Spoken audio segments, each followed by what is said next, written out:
In 2013, law enforcement seized a server. What they found inside rewrote how governments hunt digital criminals. October 2013. San Francisco. A federal task force moved through a residential neighborhood in the early morning hours. They were hunting for a website that didn't exist in any traditional sense. No office, no storefront, no physical trace. The Silk Road was a digital marketplace, and somewhere on the internet, it was facilitating transactions the government believed were illegal. But the agents didn't know exactly where the server lived yet. That gap between suspicion and location would define the entire operation. The Silk Road had operated since 2011. It was built on the Tor network, a system designed to anonymize users by routing their traffic through multiple relays. The marketplace's creator, a man using the alias Ross Ulbricht, had built something that looked functionally like eBay. Listings, ratings, dispute resolution, escrow. The difference was what was being sold: narcotics, forged documents, weapons, all priced in Bitcoin. By 2013, the site had processed hundreds of millions of dollars in transactions. The operator took a percentage of each sale, a cut that accumulated into thousands of Bitcoin. But Bitcoin, unlike cash, leaves a trail. Every transaction is recorded on the blockchain. It's permanent. Pseudonymous, yes. Anonymous, no. Law enforcement was learning to read that trail. The investigation started with a simple observation. Someone had to convert Bitcoin into real currency eventually. You can't buy food with a private key. In 2012 and early 2013, investigators watched Bitcoin wallets. They tracked clusters of transactions. They followed the money forward and backward, looking for patterns that matched what they knew about the Silk Road's operations. One critical break came through a different angle entirely. The Silk Road's administrator posted in forums, answered questions, made decisions. In those posts, linguistic patterns emerged: certain phrases, certain word choices, certain times of activity. An analyst cross-referenced those patterns against public records, forum histories, and social media.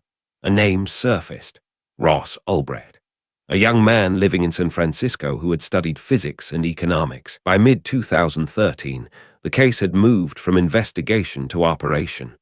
Agents knew who they were looking for. They didn't yet know where he'd stored the Bitcoin. The marketplace's servers had to exist somewhere. They had to be running somewhere. That's the constraint of physical reality. Even digital systems need hardware, power, and cooling. October 1st, 2013. Agents executed a search warrant at Ulbricht's apartment. It was a small place. They found a laptop. The laptop was running, unlocked. On screen, the Silk Road's administrative interface. Ulbricht had been in the middle of work when they arrived. The timing was luck, but law enforcement would later frame it as preparation. They'd watched his patterns.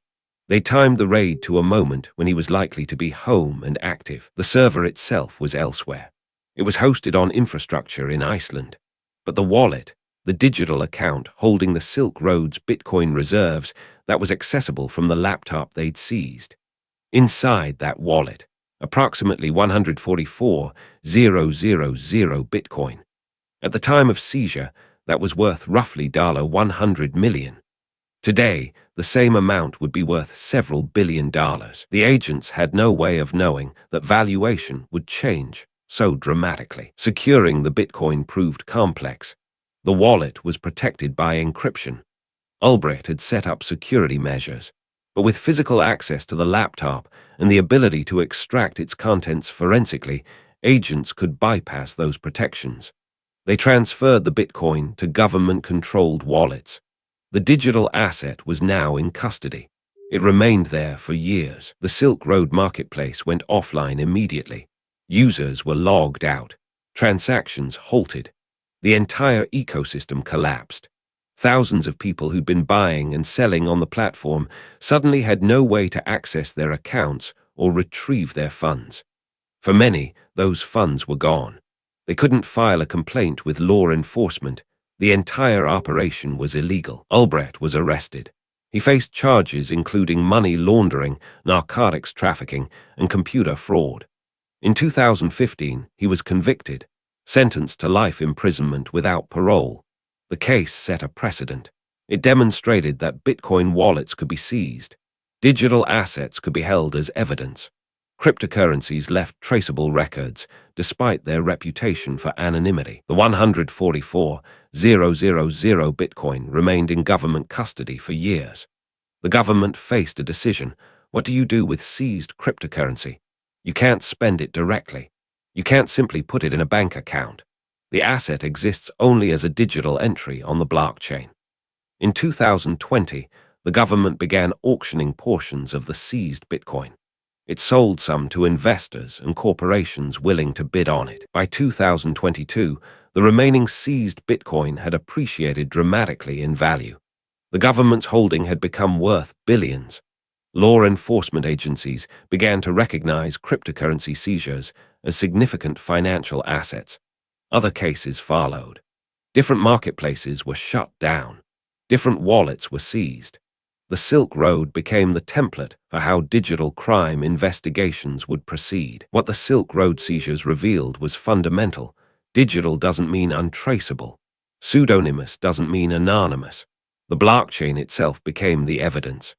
Every transaction, every wallet movement, every timestamp, all of it persists.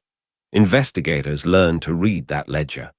They developed tools to cluster wallets, identify patterns, and connect digital activity to physical identities. The case also exposed a tension that remains unresolved.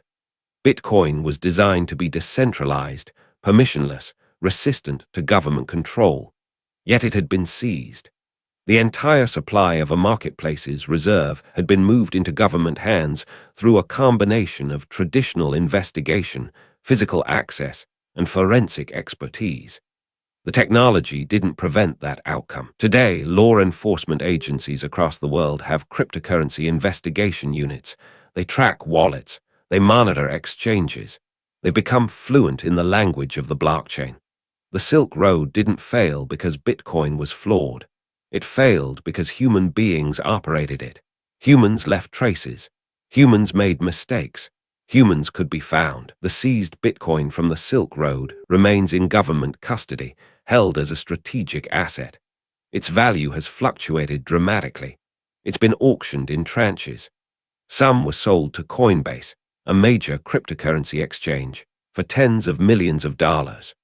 The government inadvertently became one of the largest holders of Bitcoin in the world, not through investment, but through criminal seizure. The Silk Road seizures stand as a historical pivot point. Before, cryptocurrency seemed impossible to regulate. After, it became clear that Bitcoin's transparency, not its opacity, was its vulnerability to law enforcement. The ledger was permanent. The record was forever. And that record could be read by anyone with the tools and the time. This video is for educational and informational purposes only and is not financial advice. Always do your own research. Subscribe for more forensic histories of how digital systems fail under scrutiny. There's a new case every week. This video is for educational and informational purposes only and is not financial advice. Always do your own research.